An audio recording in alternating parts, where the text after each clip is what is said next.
after eating the forbidden fruit, Adam and Eve start feeling lust and greed, and they feel disgusted by their body, and disgusted in the sense there is a need to hide certain parts of their body, है ना? तो वहां पे cloth बने, तो उन लोगों ने क्या बोलते हैं, पन्ने पन्ने बोल रही हूँ, पत्तों से क्लोथ बनाए अपने. उसके पहले ये सब कुछ नहीं था. There were no feeling of shyness. There was no evil feelings back then.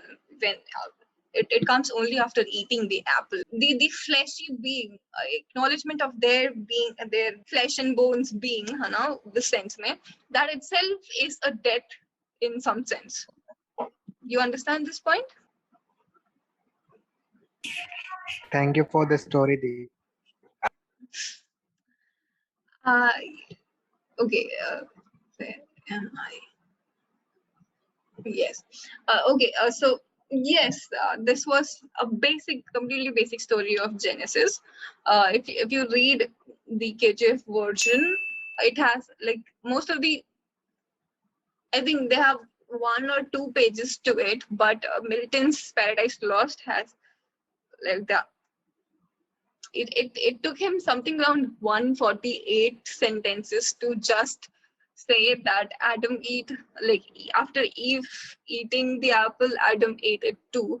But in the KJV version or in other Bibles as well, it's simply in one sentence they say Eve ate it, so did Adam, or something like that. But yeah, you should at least read summary of Milton's works, Paradise Lost at least, and then you will have a better understanding of the book of Genesis. But yeah, into our flesh are deaths.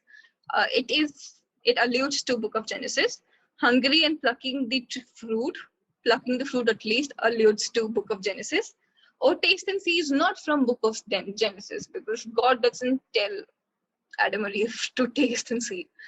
It comes in like it is said by some prophet, I don't remember, not by God, or it doesn't come in the book of Genesis. Living in the orchard comes in the book of Genesis. Orchard in the sense the Garden of Eden. So and then if you look at the options as well, you don't have any option that says C individually. It's A and B and C, or A and B and D, and living in orchard is for sure correct. So D has to be correct, but then plucking the fruit too has to be correct. I mean, B and D both has to be correct, and the only option that goes with it is the option B. A, B, and D. Okay.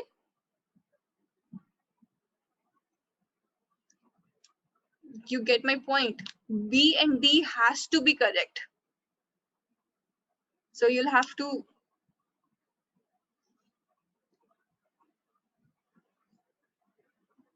say something. You got the point. Yeah, Deep understood it. Okay. What is the larger theme that the poem foregrounds? Ecstasy of body, ecstasy of heart, ecstasy of mind, ecstasy of soul.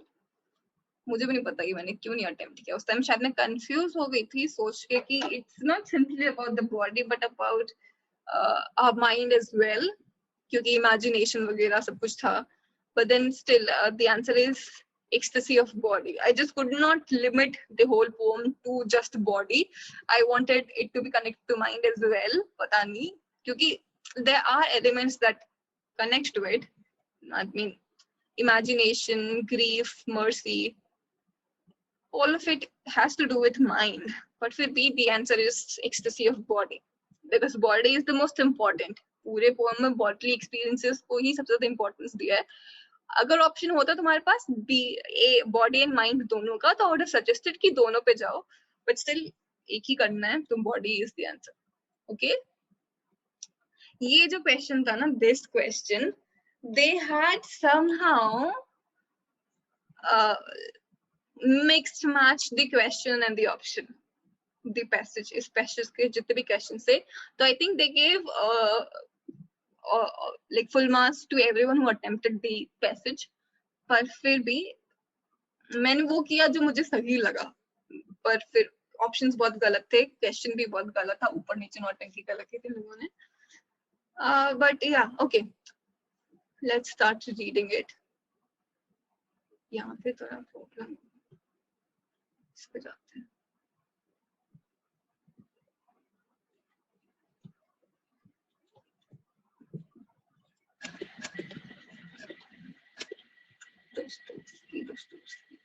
Yeah. In problems of Dostoevsky's poetics, पहले तो तुमको बताना होगा कि ये लिखा किसने. In problems of Dostoevsky's poetics, Dash developed the concepts which were to inform much of his work. The concept of Dash, which is central to this analysis, literally means multiple voices. He reads Dostoevsky's work as containing many different voices, unmerged into a single perspective and not dashed to the voice of the author. Each of these voices has its own perspective, in its own validity, and its own dash weight within the novel. You understand? You understood the passage, Thora Bodhi? There is someone. Yes, go on. Someone saying something. Yeah, it's a passage. Problems of Dostoevsky's Poetics. It's of Mikhail Bakhtin. Yes. No. Will I say the answers of all the three, or others will attempt? I think. You can try first, and if others find any other option much better than. So in Problems of Dostoevsky's Poetics, Dash developed the concepts. Mikhail Bakhtin developed the concepts which were to inform much of his work. The concept of Dash, which is central to this analysis, means multiple voices. Okay, so polyphony means multiple voices. And he reads Dostoevsky's work as containing many different voices, unmarched into a single perspective, and not dashed to the voice of the author. I think it would be not subordinated to the voice of the author. And each of these voices has its own perspective, its own validity, and its own dash weight within the novel. I think its own. This one. Its own. I think its own narrative weight within the novel.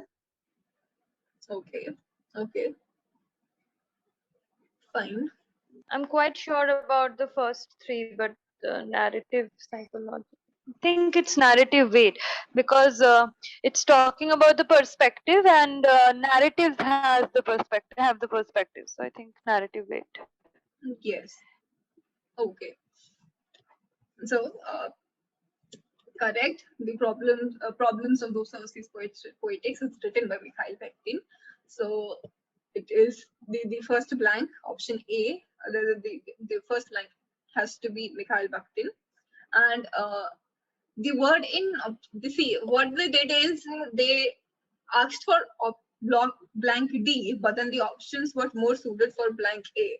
So इसके कारण problem हो गया. So they gave, I think, grace marks to everyone, all those who attempted. So yeah, first blank is A. The second blank is the concept of dash, polyphony, cacophony, homophony, diphony. Polyphony comes from music, which means multiple voices. So, poly means many, and voices. Phony has to do with voice. So polyphony is the concept that of Mikhail Bakhtin, where he says that in Dostoevsky's work there are multiple voices. If I've read any of his works, or at least a summary of it, Brother Karamazov or something, you will understand what Bakhtin is saying like here. So the concept of polyphony, which is central to this analysis, literally means multiple voices. he reads Dostoevsky's work as containing many different voices unmerged into a single perspective and not superordinated, manipulated, subordinated, superior. The option is subordinated. I mean, the voices do not, like one voice doesn't subordinate the other. All voices are given equal space and equal presence and equal power. Okay. And it doesn't subordinate to the voice of the author. I mean, the author's voice doesn't overpower the characters' voices. Okay.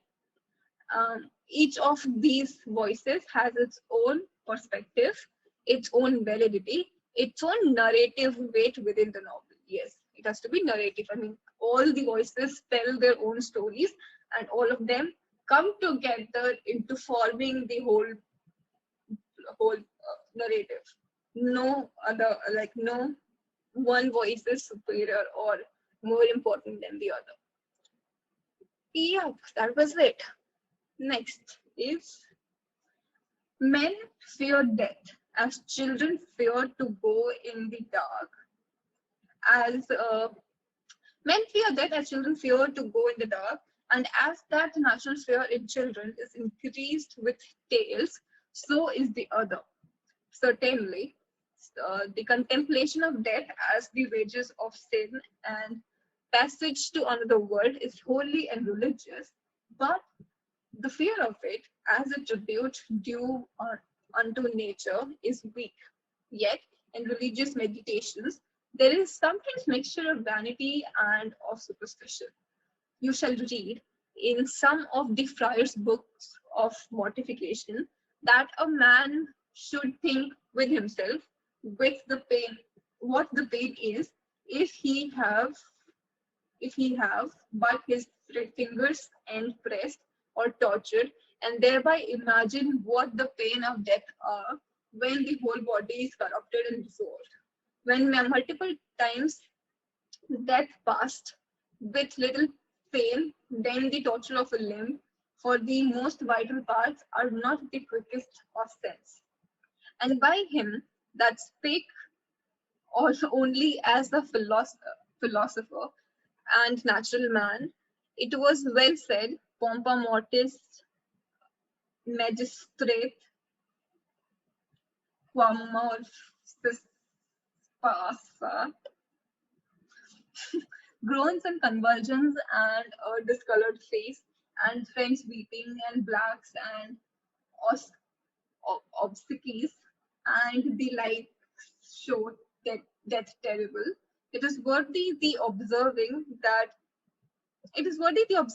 there is no passion in the mind of man so weak, but its made and masters the fear of death, and therefore death is no such terrible enemy when a man had so much attendance about him that can win the combat with him.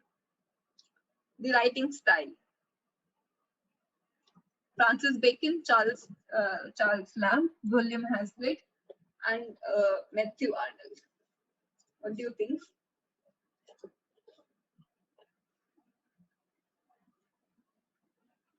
Have you read any of essays by Francis Bacon? Yes.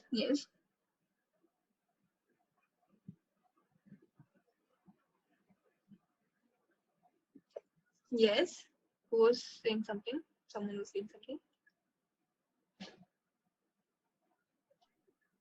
Oh, I think actually this passage was a reality check for me about the question standards, because I couldn't understand from the language a bit whose passage it was, and I was sure that it won't be of Matthew Arnold because he belongs to the Victorian age, and the only thing I could checked the answers as I couldn't get it, so it was Francis Bacon.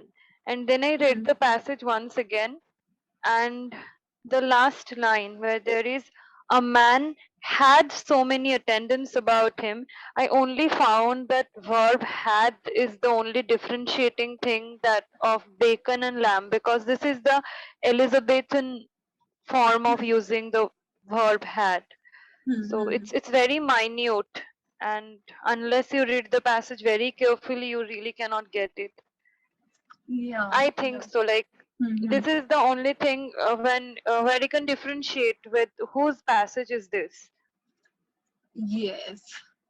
Yes, you're correct. So I got very intimidated after reading this. See, we can all guess. Yes, yes, Lavish. Yes.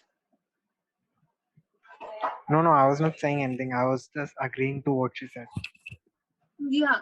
See, we all could guess it's not Andrew Marvell, Hannah. Matthew Arnold. It's not Matthew Arnold because this is not how he writes, and his words. There's a lot of reference to classical texts and like big words you'll find in Arnold. वो ठीक है. Charles Lamb भी नहीं था मेरे हिसाब से because Charles Lamb is known for writing sort of personal type of poetry, essays ना, थोड़ा easy to understand होता है, वो personal होता है, and most of the time it's retrospective, and he uses personal pronouns. तो मुझे चार्ल्स लैम्ब तो बिल्कुल he is known among as the early romantics in that sense, है ना. पर फिर दो ऑप्शंस मुझे लग रहे थे, Francis Bacon and William Hazlitt. इन दोनों ऑप्शंस में मुझे डाउट था, एंड आई जस्ट थॉट कि it is not Francis Bacon because we have read essays of Francis Bacon and he is known for writing like epigrammatic and what is this word that we use for him?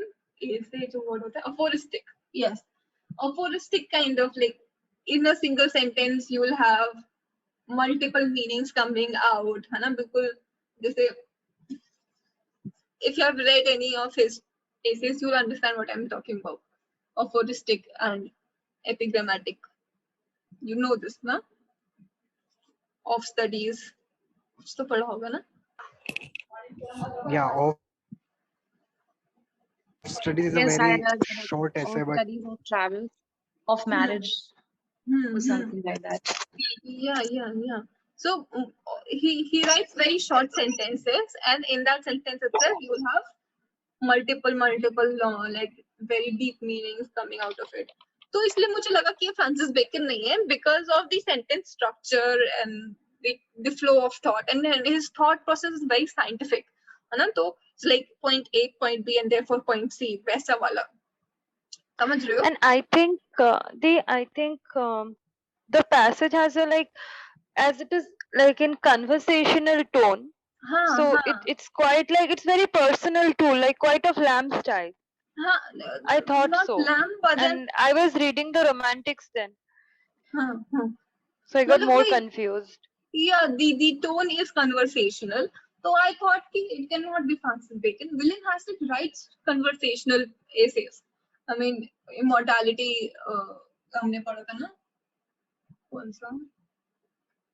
Immortality in youth something. I don't remember the whole title of the essay, but then he writes these kind of passages. So I thought it will be William Hazlitt, and I William Hazlitt kiya tha, but then it's Francis Bacon. And it might be some very exceptional work of Francis Bacon because normally he doesn't write like this. Pata nahi kyun. I can understand if people find this passage difficult. It's like this question particularly difficult. It's okay. There will always, in any exam, there will always be one like some 5 to 10 questions which will be just over the top kind of questions. No one would know the answer of. Wait, but identify the tone of the passage. Yes, it's conversational. Pessimistic nahi hai. Threatening bhi nahi hai. Haunting bhi nahi hai. It's conversation. Which one of the following expressions from the given excerpt conveys best the central message of the passage? Men fear death as children fear to go in the dark. The contemplation of death as the wages of sin and passage to another world is holy and religious. A man should think of himself what the pains of death are when the whole body is corrupted and dissolved. That there is no passion in the mind of man so weak, but it's made in masters. the fear of death.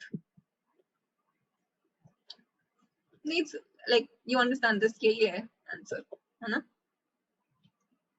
Like, men fear death the most. There is no other thing that men fear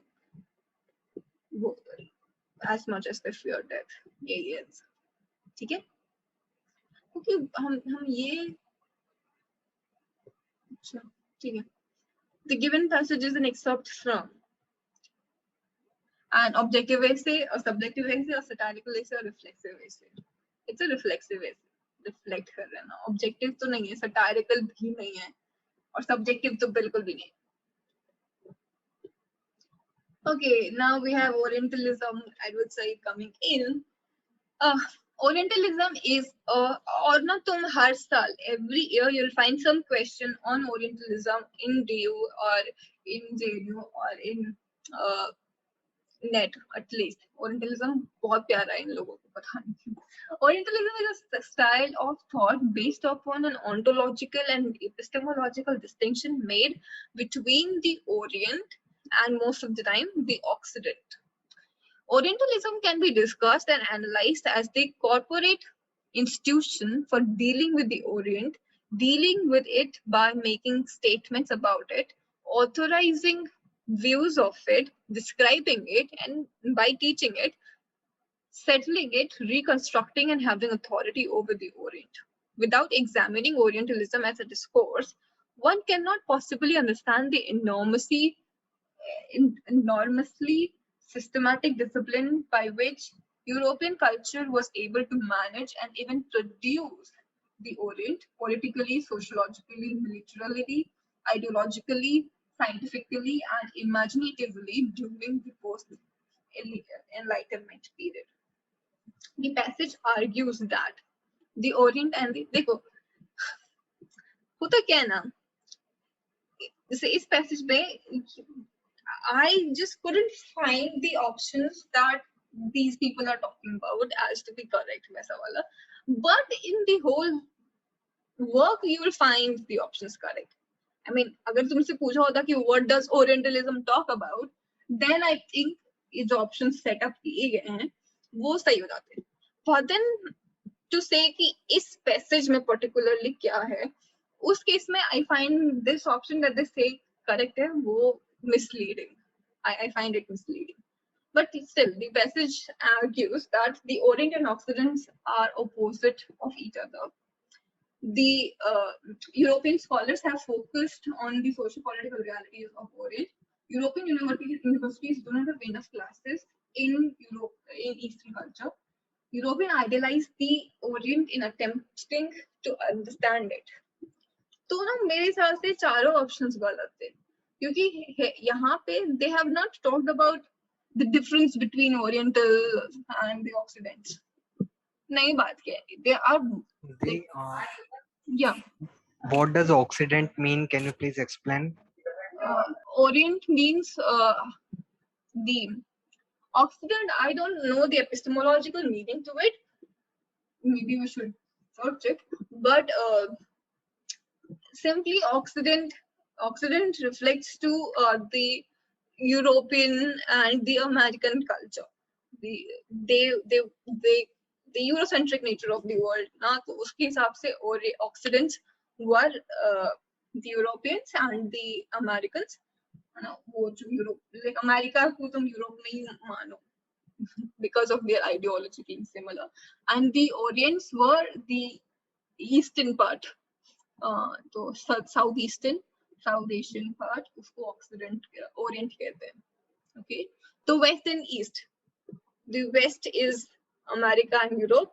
The East is us, the South Asian nations, Okay. And what Orientalism is all about, it talks about how the Europeans, through their anthropological scientific works, their experiments, and their writing about it, sociological experiments and everything like that, they think of Orient as exotic, they're fetishized Orient, and it is their interpretation of the East that most people read. So The people have not come to East and been here, realize the reality here, but they read what the Europeans think about East. This is what most of the text is about, and it's about how Orientalism is not just about East, but what the West thinks of it. So it is both the East and the West that forms the concept of Orientalism, and in the passage, especially the I would say is talking about how you, by using institutionalized structures, that Europe is trying to define Orient in its own terms, है ना? जैसे exoticize कर देते हैं ना कि जैसे Indians को कैसे किया था, इंडियंस को exoticize किया था, Indians and especially Africans को as them having big foreheads and large noses and big like skulls. So ऐसे करके ना, what they do, like this is their description of what an African is, and then what they do is to other the people. So Africans are not like us. So there is us and there is them, and they, by their facial structure, they look different, so they must be different, and especially by the facial structure, they look like demons. That's what they said. Like they have big foreheads, they have big skulls, and they have big noses, big body. They are relatively taller than us, and so they resemble demons. वैसे करके, so they are evil and we are good. ये वाला जो structure है ना, that's what Orientalism is about. It's a style of thought based on the ontological and epistemological distinction. Ontological means essence के basis पे, कि हमारा essence ही अलग है. ये जो Africans and East people जो हैं, ये लोग, they are not like Western people, Eastern people. They are not like us because they are by essence they do not fit into the species of ours. I mean, they were treated like we were treated as being different kind of Homo sapiens. वैसा.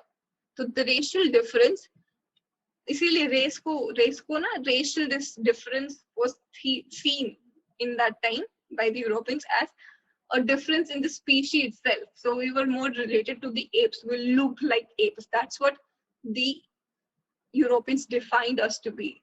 यही पूरा Orientalism है कि it's their point of view that is entrusted upon the East. So people normally do not have the idea of East as it is, but what the West tells about East. समझे? And the whole passage talks about that. यहाँ पे कहीं पे भी opposites नहीं बताए गए हैं कि how they are opposite, but in the passage, at the same is talking about how the Oriental discourse is created by speaking about it, by making statements about it, by describing it, by teaching it, by restructuring it. ऐसा, but फिर पता नहीं, the answer is the Orient and the Occident are opposite to each other. जबकि मेरे हिसाब से कोई भी option का सही नहीं था, मतलब अभी भी नहीं है. The term Orientalism is more. But they, yes. I find the option A too is quite problematic because see, Edward Said is not exactly talking that, and he is saying that Orient and Occident are opposites of each other. This is also a kind of European construction. Yes, exactly. But I think considering the other options, this is the closest. Yeah, considering the other option, this is the closest. But this is not what Edward Said means.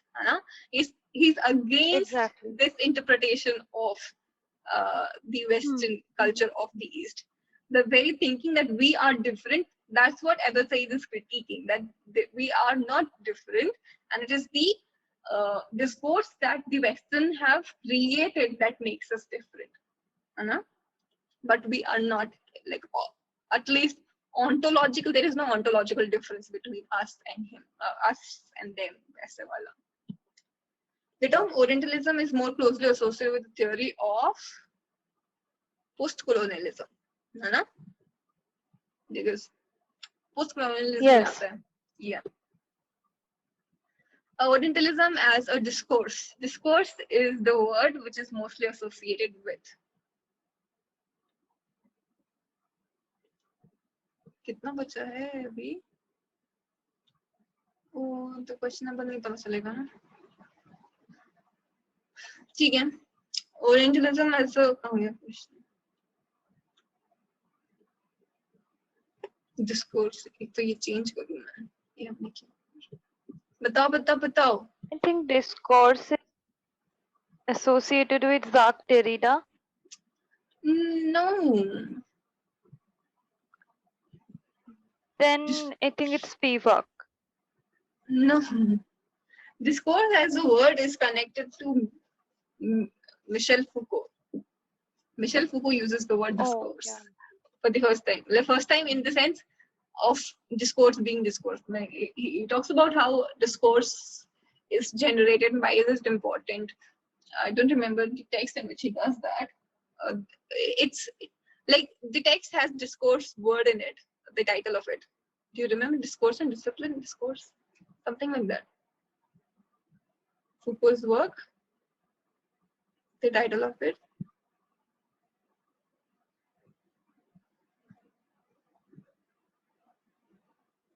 Discourse. Text का नाम नहीं है. Theory of discourse.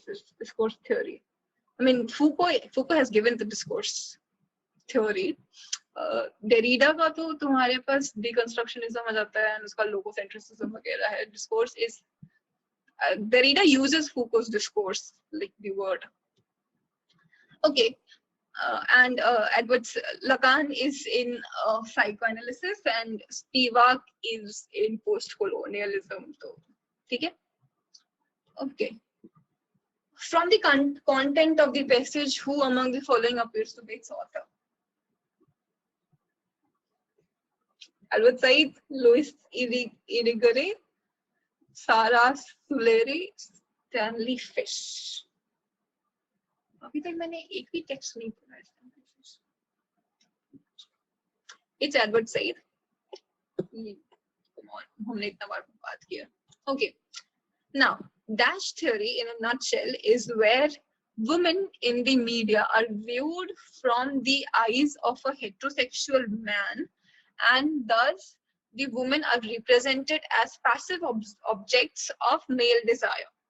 Audiences are forced to view women from the point of view of a heterosexual male, even if they are heterosexual women or homosexual men. Which film theory is being referred to in the above extract? Author media, the male gaze, the male desire, the romantic gaze.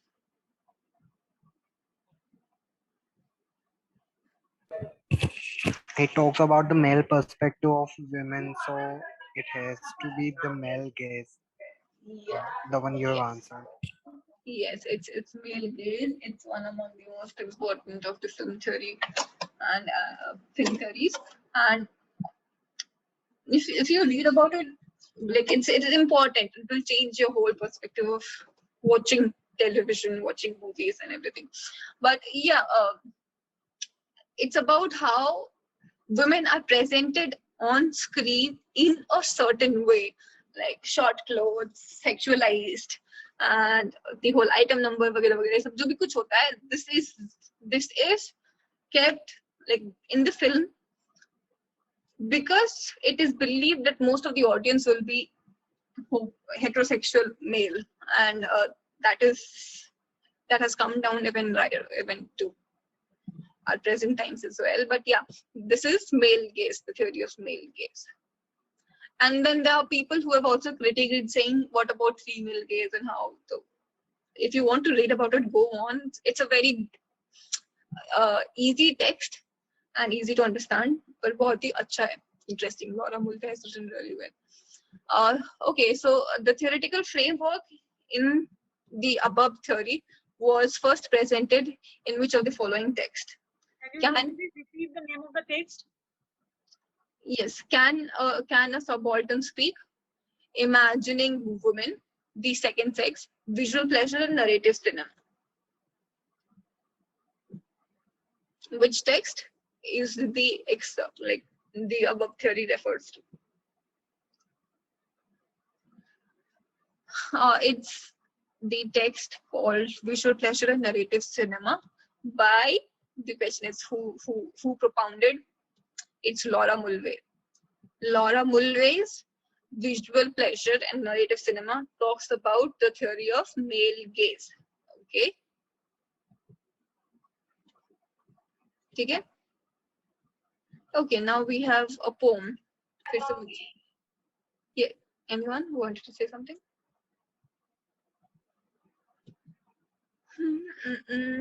Poem.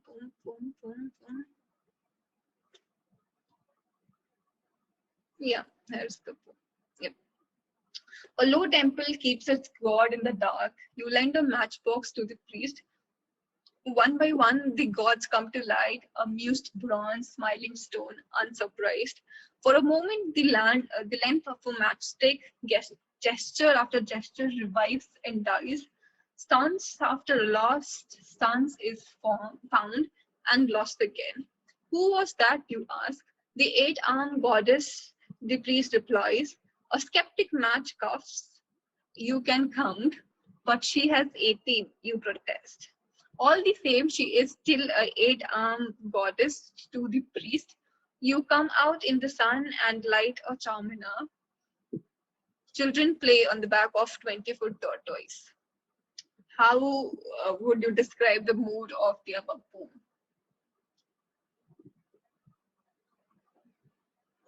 How do you, like, the options are angry, reflective, ironic, alienated.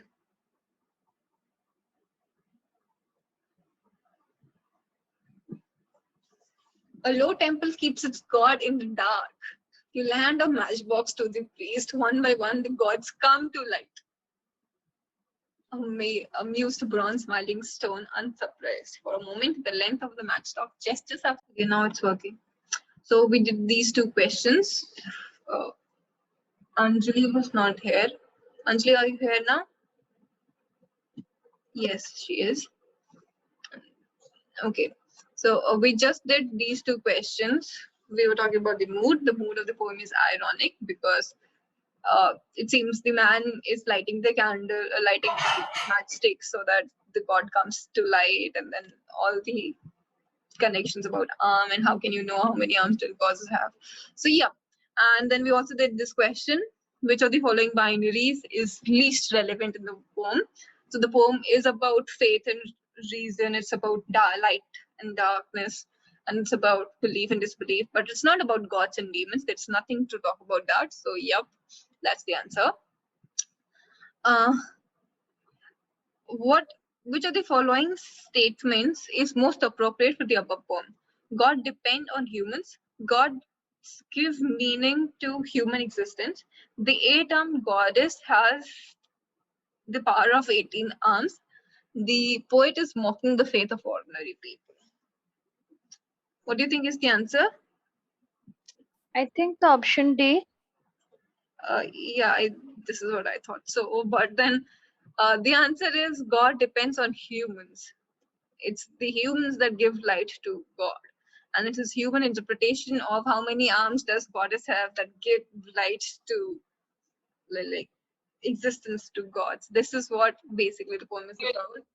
But then yeah, like, Yeah, the meaning and definition of God is created by human beings, yeah. which is why God is dependent on man to exist.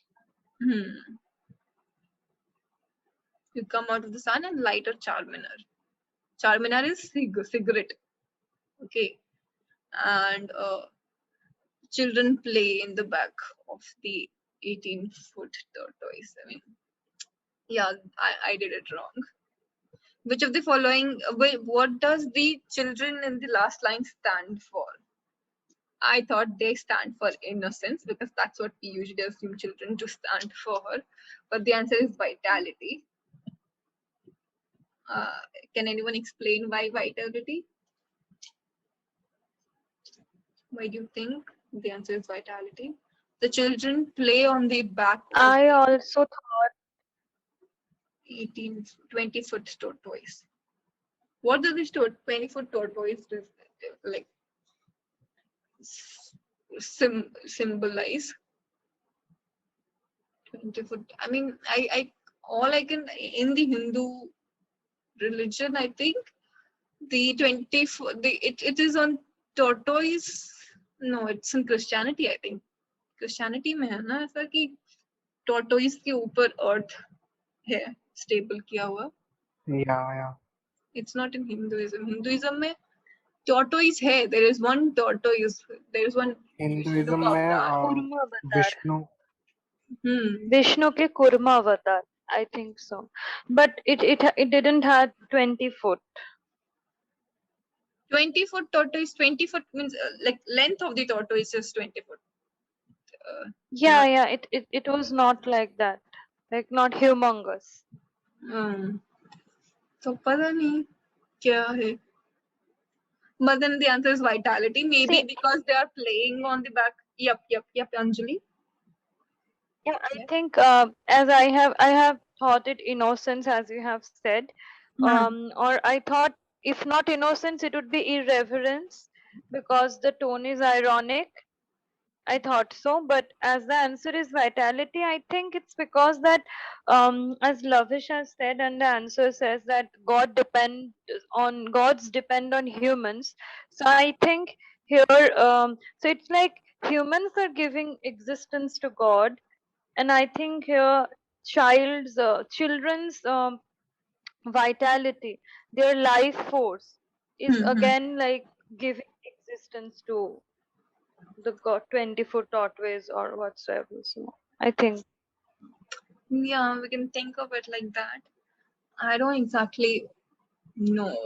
Children play on the back of the 20-foot tortoise.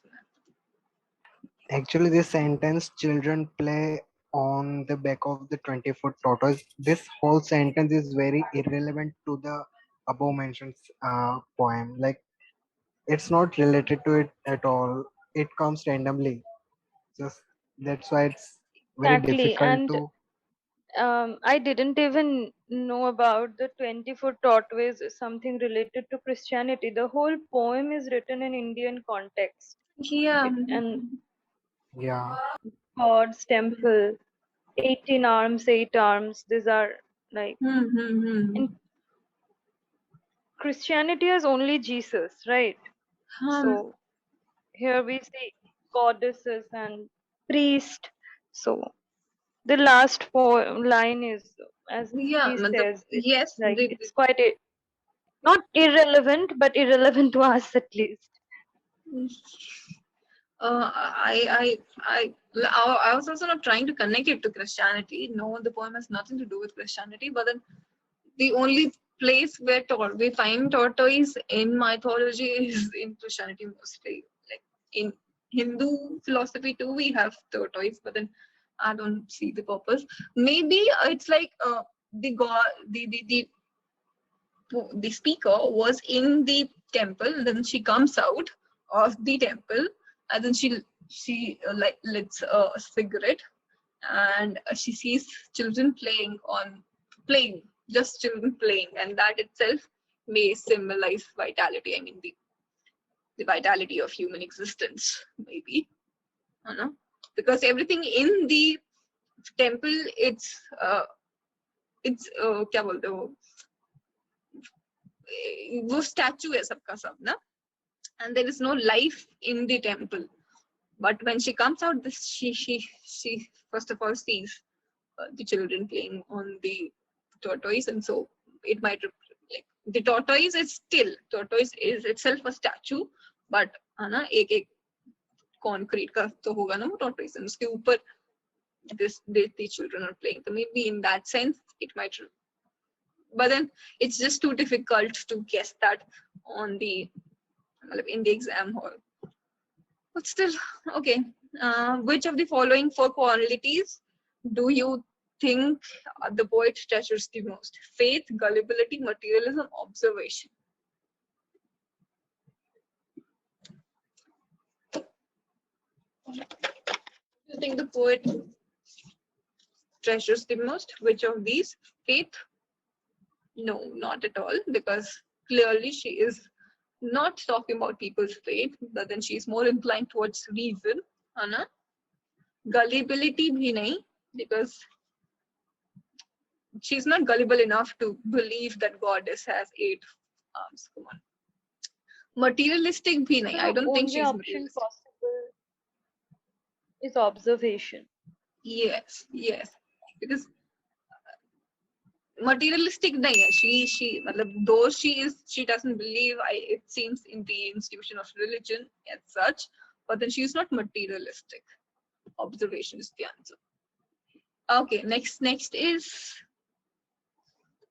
passage. The traditional metholithic view of English provides us with and is buttressed by a mix of both everyday and technical vocabulary. Oh God, someone kicked me out, or what happened? I'm sharing the screen again. Okay.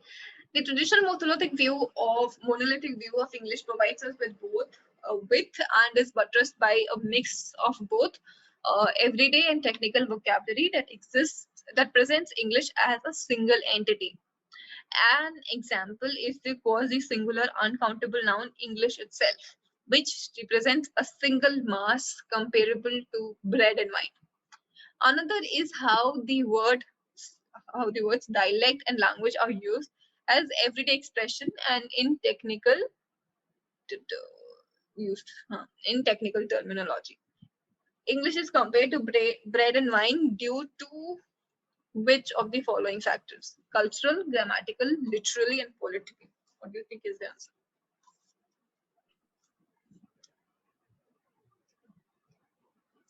What is the passage talking about?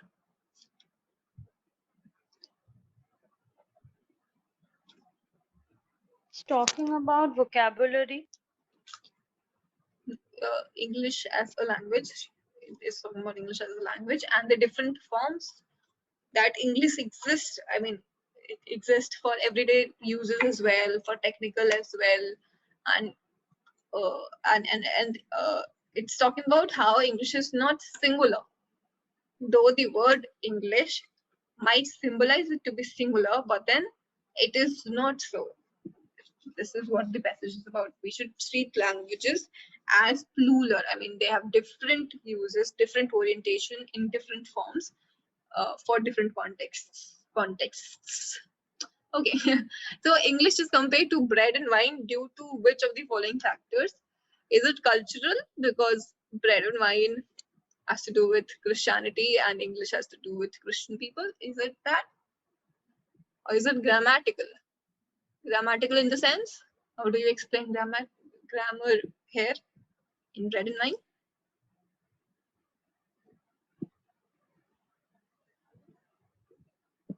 How do you explain bread and wine? What do you conclude from this phrase?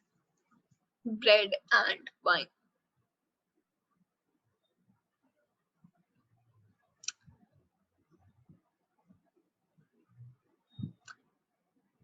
The writer says that English is thought to be singular like bread and wine. Is bread and wine singular?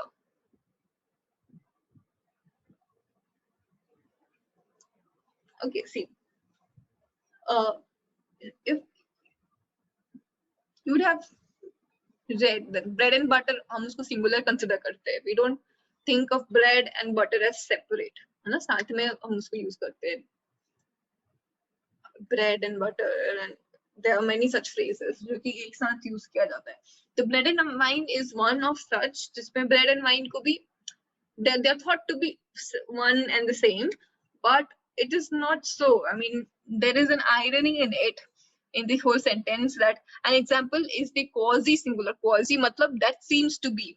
Quasi-singular uncountable noun, English itself, which represents a single mass comparable to bread and wine. The writer is saying कि English is thought to be as singular as bread and wine, but how we understand it is bread and wine separate होते हैं. वैसे English, like bread and wine are different. They are plurals in themselves. वैसे ही English is plural. There is an ironic tone to the passage here. She compares, I mean, why am I using she? The writer compares English with bread and wine, saying both of them are singular, but they are not so because bread and wine खुद में singular नहीं है. But wait, so English is compared to bread and wine due to the grammatical aspect of it. You see bread and wine to be one because of the grammar that attached to it, but then it is the same grammar that differentiates the two, and while connects, but then it also shows that the two elements are different. Normally, this is why and is one among the most enigmatic thing about language. और जो word है वो दो चीजों को connect भी करता है, but then वो also show करता है कि ये दोनों अलग हैं. They are not one and the same. अगर तुम सोचो इसके बारे में तो You explained it very well. yeah, so bread and wine, the grammatical structure says that they are one, but it also says that they are two different. So English is plural in this sense, not singular. Okay. Which of the following statements can be deduced from the passage? English as a language has many dialects which may differ from each other to some extent. English is a hegemonic language which perpetuates cultural subjugation. English is the appropriate, it may be appropriate to think of English in the plural rather than in the singular. It would be appropriate to classify English as a language, not as a dialect. What do you think can you deduce from the passage?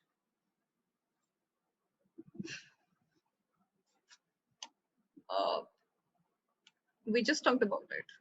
English is plural, not singular. The language It's itself. option C. Yes, yes. All other options do not go well. I mean, English as a language has many dialects which may differ. If you didn't have the option C, I would suggest you to go for option A. For option C है जो कि very categorically explain करता है पूरे passage को, तो why go for A? And then hegemonic subjugation तो कहीं पे भी नहीं बता रहा कहीं पे सब. और ठीक है. English as a language तो ठीक है. Which of the following statement is corroborated by the passage? A language has many dialects just as there are many varieties of bread and wine. English expressions, everyday expressions should not be mixed with technical vocabulary. It is impossible to form a grammatical plural form for an uncountable noun. The term dialect and language may be inadequate to describe the phenomena of English.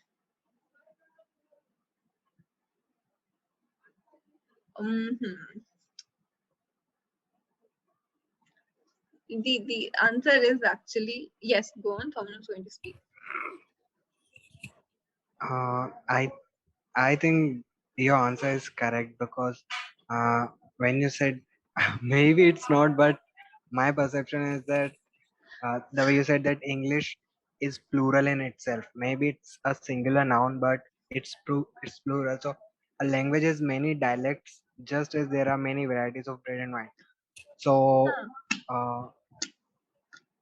this is what it's expressing. This.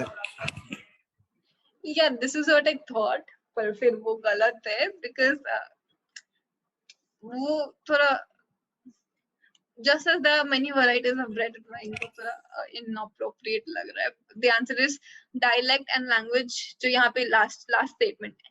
Another is how the word dialect and language are used as everyday expressions and in technical terminology. I mean, the two words are used.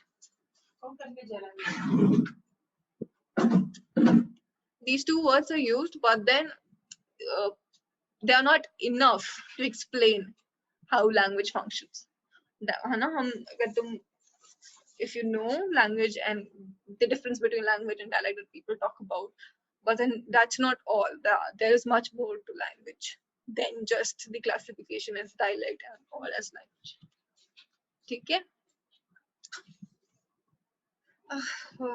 This case was similar to Pritha's Francis Bacon passage, in which that single word hath was, it was resembling to that era, Francis Bacon's passage. So that's why we have to read the passage very, very minutely. Yes, especially in such questions where the options look very similar. The two options look very adequate. In that sense, you will have to actually go for the minutest of details. Okay, critical discourse analysis is a way of thinking about text, talk, and visual imagery that is sensitive to the relation between discourse and our beliefs about ourselves, other people, relationships, and things that surround us. It is not committed to exposing social and political unfairness. In this context, thus, critical means being interested in uncovering the role of discourse in the creation, description, and solution of social problems, the acquisition and use of power, and justifications provided for change or the maintenance of the status quo. The passage can be classified as argumentative, directive, expository, illustrative. What do you think?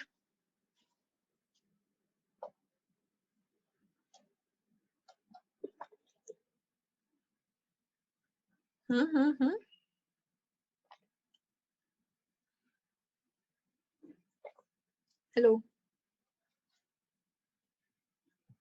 Is it expository? Yes, argumentative nahi, because there is no like there are not two different वैसा perspective that the writer is presenting और फिर बता रही कि कौन better है वैसा नहीं. Directive in the sense that it Giving exposure on critical discourse, so expository. yes, it exposes, it's present करता है ना, expound करता है. It's presenting its statements. वैसा illustrative में आपको एक example देगा कि illustrate करना होता है, वैसा तो नहीं है. Directive, it doesn't direct you into doing something कि ऐसा करो वैसा कुछ नहीं है. It's expository. Okay, which of the following propositions are assumed by the author? Critical discourse is a very useful tool in solving the problem of the world. It is important to change the status quo. Our language may reflect our belief about the world around us. Our words and imagery are sensitive to other people and things around us. It is there in the text itself that discourses help in understanding and then solving issues. It is committed to expose social and political unfairness, or फिर उस sense में creation, description, and solution of social problems. So yes, critical discourse is a very useful tool in solving the problems of the world, because we need to discuss and discourse things around. नहीं तो solution तो नहीं आता ना चीजों का. Which of the following is the most appropriate summary of the passage? Critical discourse analysis is critical because it criticizes the discourse regarding social problems, power relations, and changing or maintaining the society. Critical discourse analysis is interested in analyzing the imagery we use in order to expose vulnerability to power. Critical discourse analysis tries to expose the role of discourse in the creation and establishment of social order. Critical discourse analysis tries to uncover the unfairness of the world and tries to change it through raising awareness about it. What do you think is the summary of the passage? What is critical discourse? What is this passage talking about?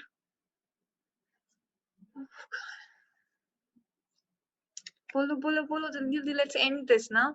बस okay बस थोड़ा सा बचा है. चलो जल्दी से खत्म कर देते हैं. I think it's option B. That tries to expose the role of discourse in the creation and establishment of social order.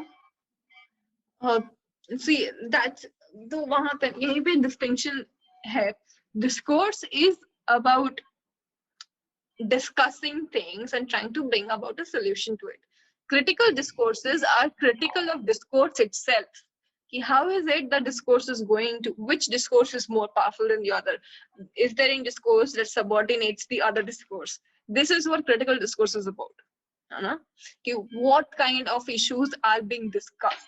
Why is it that the other kind of issues are not being discussed? This is what critical discourse is about.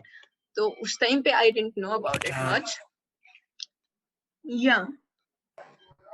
There's a sentence in the passage. It is committed to exposing social and political unfairness, which is why I agree with Pritha's view that a,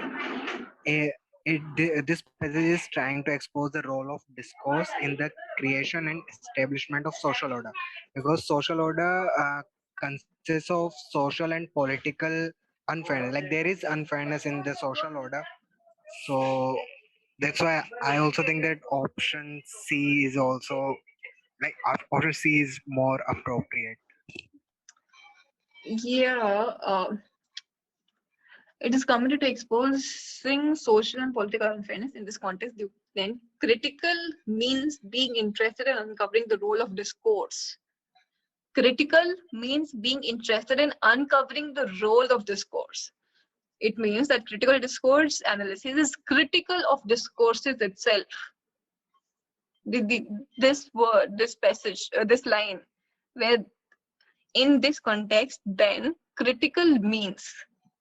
So they are explaining what is critical about critical discourse. Why is critical discourse called critical?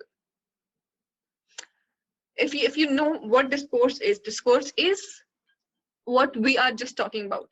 कि एक topic जिसके ऊपर हम बात कर रहे हैं, intertextual interreferential discourse discussion, जिसका एम है to bring out a resolution. This is what discourse is. It's not a discussion ki bas just for the sake of it. The end result has to be a change in thought or a change in material existence. Something, a change is the purpose of discourse. Now comes critical discourse, in which they are saying that critical discourse is a discourse where it is critical of itself. That's what I'm saying. Discourse भी, who gets to decide कि किस topic के ऊपर discourse होगा, किसके ऊपर नहीं होगा? Who gets to decide कि डिस्कोर्स करना है कि नहीं करना है? है ना? That itself is critical. And the views which we are presenting in the discourse, they are critical to those views too. Like not the other person's views, but our own views too. When we are critical to it, that's when critical discourse takes place. Yes. Is it what you're saying? Yes. This line, in this context, then critical means being interested in uncovering the role of discourse. I mean, how powerful is discourse? The power of discourse, the value, the role of discourse in creating, solving problems. Discourse we see as something that can change or solve any problem. But how powerful is discourse in solving a problem is part of critical discourse. ठीक है? ठीक है? Also, it talks about the solution of social problems. This is why you chose the option D, like change it.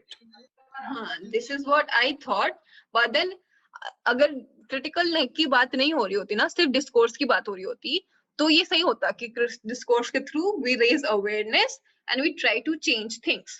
But when it comes to critical discourse, option A is the more appropriate one, where they're saying critical discourse analysis is critical because it criticizes the discourse. Criticizes in the sense, critiques the discourse regarding social problems, power relations, and changing and maintaining the society.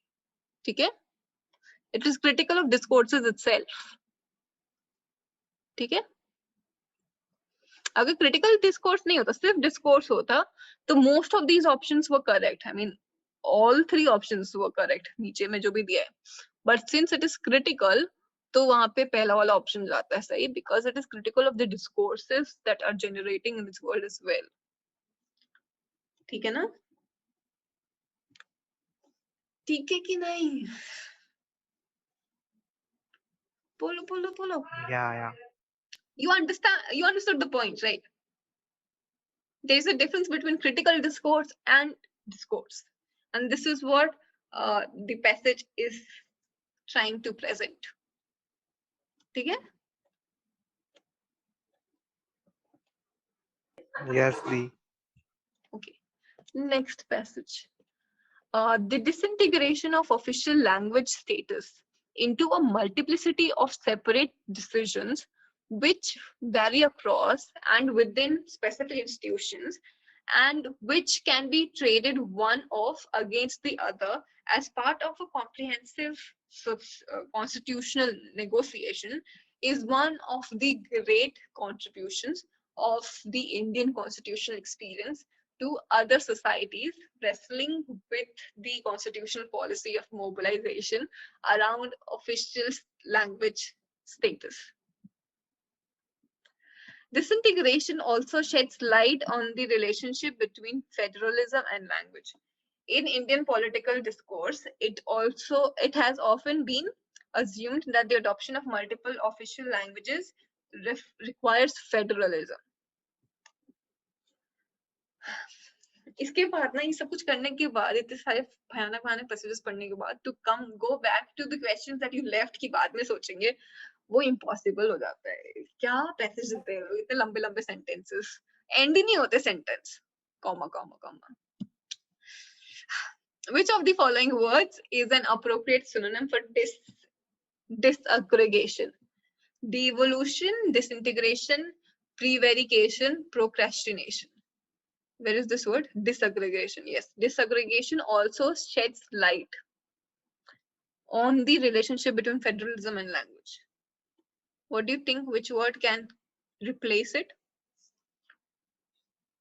Devolution, Disintegration. Yes, because all of the words mean. Yeah, कोई और word का meaning ही नहीं बैठ रहा वहाँ पे. ठीक है? Disintegration. Which of the following statements are? Dee, I have to go. Yes, we are just ending it. क्या करें? No, you don't need to hurry. Like, I can leave it midway. 1, 2, 3, 4. No, please, you continue the class, please. Oh no, I have to go as well. ना मैं भी खुद rush कर रही हूँ. Just let's have we have 8 minutes before the meeting There are ends. 5 more questions. We are on 96. We are on 96. We have one more passage and we are left out with 4 questions. So it will be quick. Yes, we We can have complete 8 it minutes. today. Let's complete it. Yes. Which statement are corroborated by the passages? By this passage.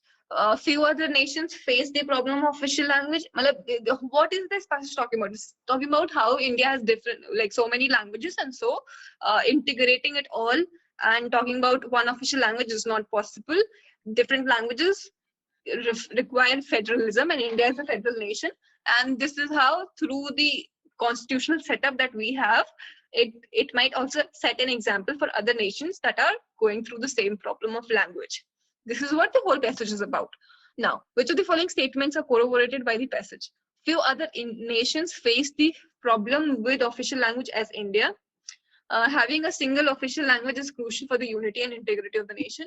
The author doesn't approve of constitutional position as official on official language. There is a connection between federalism and multiple official language. This is what the passage talks about. Yes, the author approves of the constitutional position. Author ने बोला कि अच्छा किया constitution ने कि उसने कोई official language नहीं रखा है. ये सब कुछ है ना, ये सब अच्छा है. जो भी है, option D is correct. Okay. Which of the following is the central idea of the passage? How federalism can be kept intact, how mobilization across around language can be negotiated. उस time पे ना मुझे proper meaning नहीं पता था mobilization का. How multilingualism can be managed, and how the constitution addresses the language issue, the central idea. B and C, both of them are like seeming to be correct. How mobilization around language can be negotiated and how multilingualism can be managed, because in India, like we have a multilingual society, so it is managed by our constitution very well, because we don't have an official language. We have an official language, but we don't have a national language. So how mobilization around language can be negotiated, because we have different dialects which mobilize through the languages, and we have multilingual system. So both of them are seeming correct, but I don't know which one is correct. So Lavish, I'm sorry to interrupt, but see, mobilization around language can be negotiated. Uh, I think it surely not be the answer, because here they are saying mobilization, that is shifting around different languages, can be negotiated. So basically talking about one language system.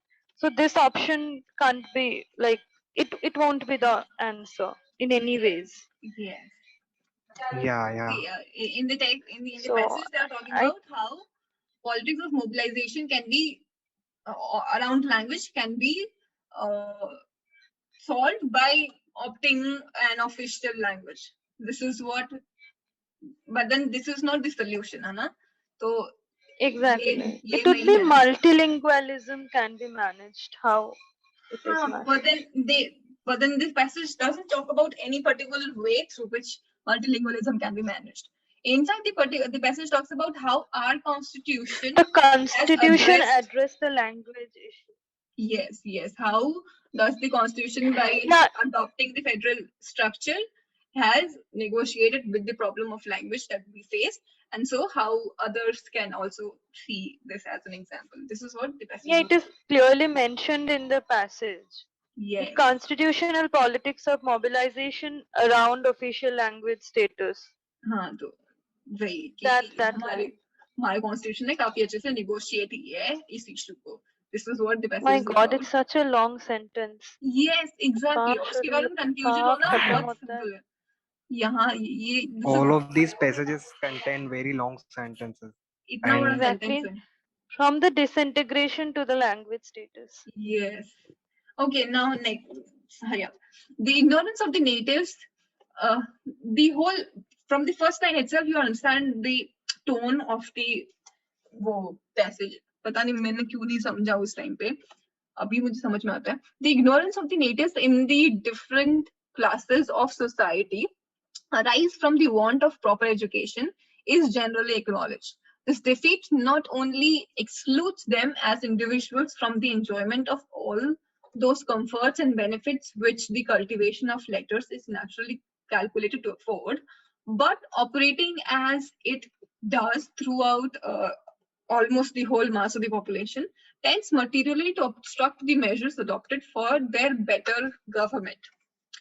Little doubt can be entertained that the prevalence of the crimes of perjury and forgery, so frequently noticed in the official reports, is in a great measure ascribable both in the Mohammedan, the Muslims and Hindus, to the want of due instruction in the moral and religious tenets of their respective faith.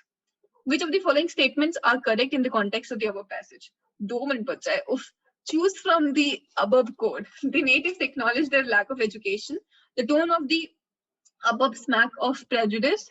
Only the educated can govern. Education is considered to be enlightening. See, मैं तुमको ये passage वो करती हूँ, explain करती हूँ. That this passage talks about कि how the natives are ignorant and they are like they indulge in crimes like perjury and forgery, criminal है और tribal type है. मतलब tribal in the sense they are down. क्या बोलते हैं?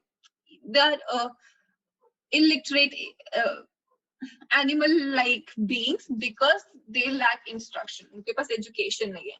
So the whole tone talks about how the one who is writing, the writer thinks of natives as ignorant and this whole talks about the prejudice that it has towards the natives. So option B is correct hai. And it also talks about only the educated can govern. Education is considered to be enlightening. The natives acknowledge their lack of education. A and B. So option ही नहीं है. उत्तरी. नहीं. It's saying my internet connection is not stable. क्या है? Choose from the code. Which of the following statements is correct in the context? The tone. B and C होगा answer. The natives do not acknowledge their lack of education. The other people, the one who is writing, acknowledges the lack of education, but then the natives do not. So the tone is prejudice, full of prejudice, and it says that only the educated are the one who are educated. यहाँ पे कहाँ पे था ना कि they do not have better government. It is because they do not have education. This is what this line talks about, है ना? So B and C is the answer. ठीक है? Less than a minute. Hello? Say something. Yeah, we did this. No. Which of the following statements are correct in the context of the above passage? Choose from the code. The natives were not educated. The lack of education prevented them from getting jobs. The natives were prone to committing crimes, and the religions of the natives had no moral principles. What do you think is the answer? We have time. Come on, let's. In terms of moral principles, All of them are. If they had no moral principles, that's why they were committing crimes. So, like, that's an explanation of committing a crime. So, maybe all of the options are correct. See the sentence. Come here. Little doubt can be entertained about the prevalence of crime of perjury and forgery, so frequently noticed in the official reports, is in a great measure ascribable both in the Muslims and the Hindus to the want of due instruction in the moral and religious tenets of their respective faith. The religions had no moral principles. I don't think we can conclude that, because they have certain moral and religious tenets, but then there is need for more. There is need for more instruction. Yeah. This is what it is talking about, right? So we have the first option is correct. The natives are not educated. The lack of education prevents them from getting jobs, and the natives are more prone to committing crimes. And so I think A, B, and C is correct. All four cannot be. Okay? Yes. Okay. The last question. Who among the following is most likely to be the author of the passage? A historian trying to analyze the culture, a person who holds the natives are inferior, an impartial chronicler studying the culture, one among the natives who have the benefit of education. पता नहीं मुझे क्यों उस time पे ये impartial लगा, जबकि it's completely partial. I mean, the language itself talks about prejudice. I feel like one among the natives who had the benefit of education can be the answer. But I don't think so. Yeah, but it talks about both the religions, Islam and Hinduism, which is why it's supposed to be impartial, which is why it looks like it's impartial. but No, then but the fact is, he Hmm. is degrading all people, like the ignorance of natives in the different classes of society.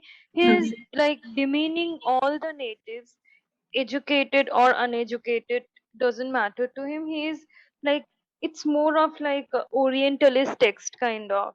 Yes, there is an othering. I mean, it's talk like the natives are Exactly. objectified. Social othering, we can say. Yes. The natives are objectified, and it's like this person is seeing them and writing what like this, there is us and there is them too. Yeah, I feel it's not the native himself, because no native will talk about him other people as natives. Anna? The whole if you look at the language, the Yeah, ignorance of the natives. that's the point. Anna? Why would Indian talk about Indians as that? Yeah, he won't make I them didn't feel notice it, but it's inferior. a valid point. Like he or she will rather address his as countrymen or country Hmm. people. But Hmm. native means like Hmm. it's clearly Yeah, an othering. okay. Hmm. I got it. Yes. So it's not a historian clearly It's done. analyzing the culture. A person who holds that the natives are inferior. Yes, I think this is the answer. Impartial the बिल्कुल भी नहीं है, and not one among the natives. है ना? So finally, the paper is over. Any last points that you want to talk about? Please. The session is over. Let me unshare. No, I just wanted to thank you for sparing so much of your Yeah, time for us. yeah. This is all I have to say. Thank you very much for this session. It's my pleasure. I mean, मेरे को भी Yeah, ना thank you for it's all these efforts. you're most welcome. You're most welcome. I have been inactive on YouTube for a long time now, and then फिर मैंने literature पढ़ी हुई भी ना, it's been more than a year for me कि मैंने proper literature पढ़ा हो उस sense में. Like most of my what I do is critical. और फिर मैं जैसे आज हम रोजा फिल्म के ऊपर पढ़ रही थी मैं, I had to watch the film रोजा. तो मतलब I am not really doing literature in the sense you all are doing and we used to do. अभी जो है it has more of cultural studies, a bit of literature because we still read some literary texts, but not in that sense. तो अगर आज हमने utmost happiness discuss किया, Ministry of Utmost Happiness पे Arundhati Roy, but then it was not about setting कैसा है, protagonist कैसा है, character क्या है, character sketch लिखो, वैसा कुछ नहीं. We were more interested in the ideology that it wanted to like propagate and propound, and then the structure of the poem, the novel, and what does it tells about the novel, stuff like that, not So pure Deep, are literature. you pursuing your master's in cultural studies? Yes, I am a cafeteria student, and I aim to have a literary and cultural studies degree. So right now I'm doing MA English cafeteria, but then I would want to get out of the university with MA Literary and Cultural Studies degree. Okay, so your degree will be like MA in cultural studies and not MA in English literature, right? Yes. Okay. And how is it different from English literature? Can you explain briefly? Yes, see, in cultural studies, you're not simply talking about literature, but everything. The kind of songs you hear, the kind of films that you see, the kind of objects you use, the shape of the objects that you use. Why is certain thing like the fan in our country would be different from the fan in Japan? Why is it that? Everything like that, our culture, our thought process, why are we made to think like that? We do all of it. So, last year we had an introduction to cultural studies as a course, and then we had a literature, aesthetics, and politics course where we were talking about how literature has an aesthetics of itself, and through that aesthetics, how politics is like the politics of aesthetics. We were discussing that. So we're not really doing literature. The plot, character, sketch of it, syllabus कितने हैं वो सब करके देख लो. Not that, but a critical study, more critical. Okay, so if you are appearing for NET, like what would be your subject? English yoga, it will be English literature only because cultural studies is a part of English literature. वैसे, but Okay. like cultural studies is a very different kind of a discipline. It's not a discipline in the sense that English literature is. जिसका एक well structure है. Cultural studies is more like a thing जो सबको connect करता है.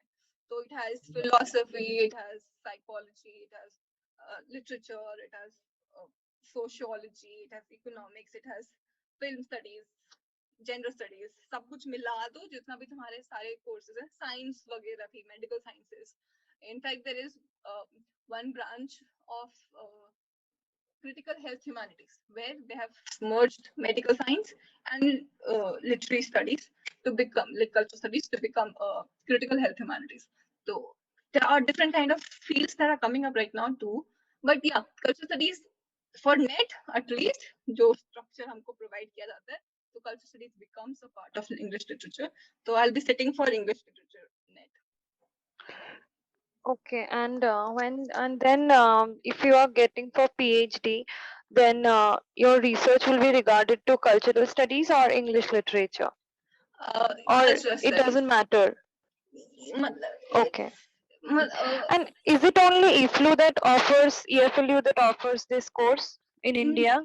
No, there are a few, just a few. Like you have Christ University of Tejpur University, you have Assam Women's University. So it's a field that is evolving, and there are some NPTEL courses by IITs in cultural studies. So वैसा, Okay. it's a really interesting course. I mean, it has changed the way I see the world right now. So I am grateful that I get to study this. It sounds really intriguing. I didn't. Yeah, I yeah, have. I I was have. about to say this. Yeah, I have seen her like yours YouTube channels and videos, but I thought that like I skipped it honestly because I thought that like it would not be that much like important, but like एक बार entrance clear हो जाए उसके बाद सोचूंगी ऐसी वाली feelings थी, लेकिन yeah. तो entrance लेकिन clear हो जाए yeah, उसके बाद तुम सोच के क्या करोगी? नहीं, I thought that it's a kind of only a specialization paper that we generally get in masters. I thought it like that way. Okay, no. Like if you come to EFLU, you can do courses, like some courses in cultural studies as well as your electives, and still get out of the university with an English literature degree. So you can do that because options है ना, EFLU they have plenty of options उस sense में. So yeah. Okay, so in case of cafeteria, I can do a degree on English literature only. No, in case If of I want cafeteria, to. you can, like, even if you get into specialized English literature, then too you can do courses from other departments, but that will be in your elective. Okay. Like most of the Okay. courses should be from English literature, but every sem you can have 1 or 2 courses from other departments as well. Okay. Today Thank itself you we so were much. talking about EFLU. I mean, we were talking about the entrance exams. Will it be possible for EFLU to conduct entrance exams? Our teacher, like we and our teachers.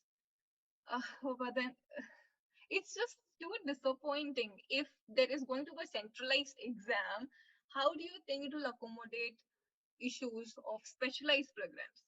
EFLU especially has so many different programs, computational linguistics, cultural studies तो चलो नहीं देता वो specialized में. But then linguistics में भी ELT, there are different course. English literature के भी you have different courses, new literatures, comparative literature, English literature. So how is a centralized entrance exam going to determine who gets to go in which specialized stream? It's too bogus. But that will eventually happen. That will Yeah. eventually happen, and being not so political, at least till this government will exist, this will happen only because this has been done in all the fields, from engineering, from medical, from it would be they have a centralized view of everything. So yeah, it would be done. Yeah, matlab, if you go for a centralized exam, what would you ask? You would ask grammar because that's the minimum eligibility for getting into an English course. है ना? But then Yeah. there can be people who are good in grammar, but then they may not have any aptitude for cultural studies or linguistics. And grammar and literature, understanding of literature are two very different things. Exactly. And if you go for merit, then there can be people who were good with physics and chemistry, and so would you give them English literature because they had good percentage? And there might be someone who's good in English but then wasn't good in other subjects, तो उसका percent कम हो गया, तो क्या उसको नहीं मिलना चाहिए English literature? I mean, it's unfair completely, I believe. Merit के बेसिस पे भी नहीं करो और एक सेंट्रल एग्जाम, क्योंकि it doesn't make sense. There are different universities with different level of teaching, with different level of syllabus. उन सबको accommodate नहीं कर सकते आप. I find this really not good. they EFLU इस साल conduct करेगा क्या एग्जाम एंट्रेंस में कुछ notification? No, they have started a committee now to at least have an entrance paper कि चलो अगर UGC बाद में नौटंकी करे, because UGC has given no क्या बोलते हैं उसको, end points to even universities. So universities को भी कुछ नहीं पता कि क्या करना है, but then they are not even discussing. I mean, the teachers were so frustrated कि why isn't the university discussing the matter with us at least कि क्या करना चाहिए? Why is the university waiting for some god from UGC to come and say कि अच्छा ये करो तो हम यही करेंगे? तो वही, but finally they have decided कि कम से कम एक entrance paper बना के रख लेते हैं कि if it has to go यही दे देंगे. So yeah, they are trying to set up a paper. Let's see what happens. No confirmation, no nothing. Which paper are we going to solve next? Let's decide in the group, maybe. Okay. Then bye. Okay, Di. Bye. All the best. Bye. Thank you very much. Bye. Bye, Dee. Thank Thank you. Bye. Thank you.